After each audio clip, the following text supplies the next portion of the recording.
मित्रांनो, आपल्या ब्लॉगमध्ये सर्वांचं स्वागत आहे. तर आज आलेला आहे मी माझ्या मित्राच्या गावाकडं आणि गावाकडं आल्याच्या बाद त्याच्या शेताकडं आलेला आहे मित्रांनो. तर बघा शेतातला किती म्हणजे किती सुंदर आणि किती चांगला असते बघा शेतात मित्रांनो. हे बघा हे गहू आहे आणि किती हिरवागार गहू आहे. आणि बाजूचा आता त्याच्या शेतात बघतो कुणीकडे काय काय आहे. तर आता 2-4 व्हिडिओ शॉर्ट टाकलेले आहेत. आता हा मोठा ब्लॉग तयार करून टाकतो मित्रांनो. तर मेन म्हणजे हे बघा अजून हिरवं हे टाळकं आहे. ज्यांना खेड्यात आहेत त्याला तर समजतेच बघा, पण जे कोणी शहरामध्ये आहेत त्यांना काही तेवढं नसते माहिती. तर हे बघा आता इथून जातो बघा मित्रांनो मी त्याच्या मागं. हे बघा हा रस्ता आहे. आणि मित्रांनो कधी काही बनवताना काही चुकलं तर बघा मित्रांनो शेतामध्ये जर आलं सगळीकडे हिरवं आहे. हे पूर्ण गहूच आहे हे बघा. आणि शेतात मेन म्हणजे विशेष असे आखाडे बनवलेले असतात. तर आता मी मित्राच्या मागं चलत जातो वैभवच्या.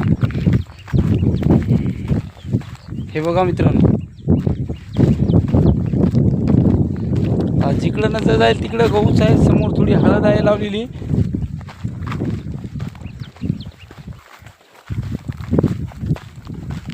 बघा आणि हे बघा थंड्यागार सावलीला गाय बांधलेली आहे.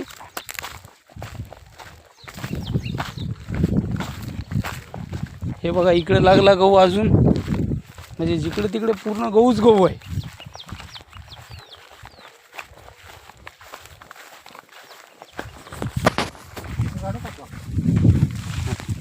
काढायलो मी तर यूट्यूबच्या सगळ्या मित्राला तर पाहायला व्हिडिओ. तर बघा मित्रांनो पूर्ण हिरवंच आहे. आता आलो आम्ही मेन म्हणजे विशेष ज्या गोष्टीसाठी फिरू लागलो त्या गोष्टीसाठी आलेलो आहे. ती गोष्ट म्हणजे आम्हाला खायचा होता टाळ, बाजूच्या शेतात नव्हता. तर आता या शेतात आलेलं आहे बघा. तर हे आहे हरभरा आणि गावाकडेला टाळ म्हणतात. तर आम्ही आता इथं आलो, आता घेतो टाळ, खातो आणि घराकडे सुद्धा घेऊन येणार.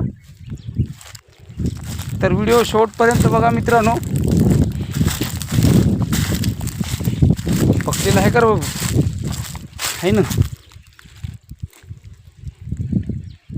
इरगिर नाक ध्यायला.